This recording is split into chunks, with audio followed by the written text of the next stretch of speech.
The Deed to Oliver's Place is a Mr. Store item introduced to celebrate the release of Shadows Over Loathing. This video describes what it does and rates it for different styles of play. When you use the Deed to Oliver's Place, a new location opens up on the wrong side of the tracks in Seaside Town. It starts out as Oliver's Place, but you can rename it as you choose using a plaque, Conspicuous. Oliver's Place is available at the beginning of every ascension until it rotates out of standard, since Seaside Town starts unlocked. This location has several interesting features. A scratched-up table has the Steam DLC downloadable content code for Shadows Over Loathing. Using this code on your Steam copy of Shadows Over Loathing adds cider to the menu at the speakeasy. The code will not work on other platforms such as Nintendo Switch. Fancy Dan offers drinks in exchange for milk caps given by the Milky-Eyed Sot for completing his daily quest or drink chits dropped by patrons in the Unusually Quiet Barroom Brawl.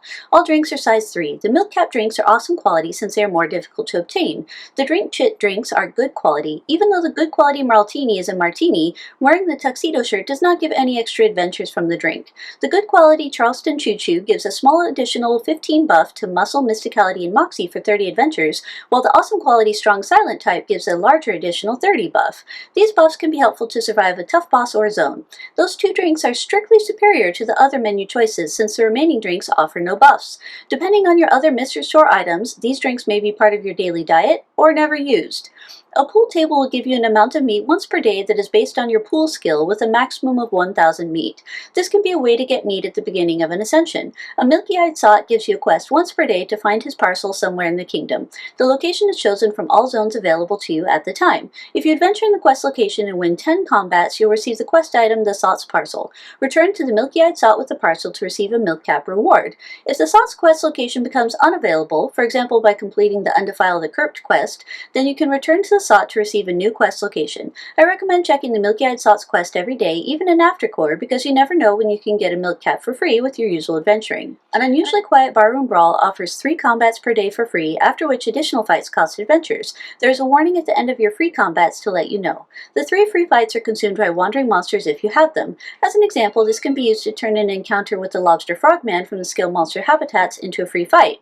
All the native monsters can drop drink chits to purchase good quality drinks from Fancy Dan. Other common drops are the Swamp Haunch, a size 3 good quality food, Gator Shades, an accessory that adds 3 to muscle and spooky damage, Imported Taffy, a potion that increases weapon and spell damage by 50% each for 30 turns, Booze Bindle, which when used can drop 2 crappy quality drinks and half the time also a decent quality drink, and Government Per Diem, which when used for the first time each day gives you 100 meat. The Swamp Haunch may be useful if you lack better quality food. If you have the skill Pulverize, the Gator Shades can be smashed into Spooky or Twinkly Powder to provide 1 spooky resistance or 5 damage reduction respectively for 5 turns, and muscle classes with the skill Pulverize can use the Malice of Forethought to transform the powders into nuggets or wads with improved buffs. The Imported Taffy is useful for tackling higher monster levels or difficult zones, as well as for the melee and spell damage tests in the Special Challenge Path community service. All the monsters at the Unusually Quiet Barroom Brawl except for the Gator-Human hybrid also have rare drops. The Gangster's Mole can drop a Bullet Necklace, which is an accessory that adds 30 to both Mysticality and Mana Points. The Goblin Flapper can drop Charleston Shoes, which is an accessory that adds 30 to Moxie and 10% to item drops. The Traveling Hobo can drop a rare Oboe, which is a one-handed ranged weapon that does 10 prismatic damage and adds 3 to the stats earned each fight. The Undercover Prohibition Agent can drop a Prohis Hat, which is a hat that adds 100% to booze drops. The rare Oboe is useful for its prismatic damage and extra stats, while the Prohis Hat helps with the PvP booze drops minigame. As rare drops, they can be hard to get, however.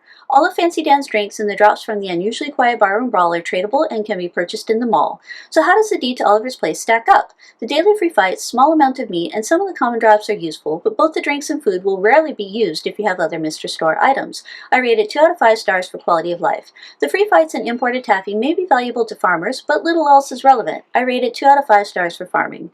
The buffs from the good quality drinks and common drops are small, so this won't make a big impact on the score in PvP minigames. I rate the Deed to Oliver's Place 1 out of 5 stars for this purpose. Using the free fights on Ascension relevant monsters can directly save 3 turns, but this compares poorly with reduced turn count from other Mr. Store items. I rate it 2 out of 5 stars for speedruns. Hope this helps you decide if you should pick it up.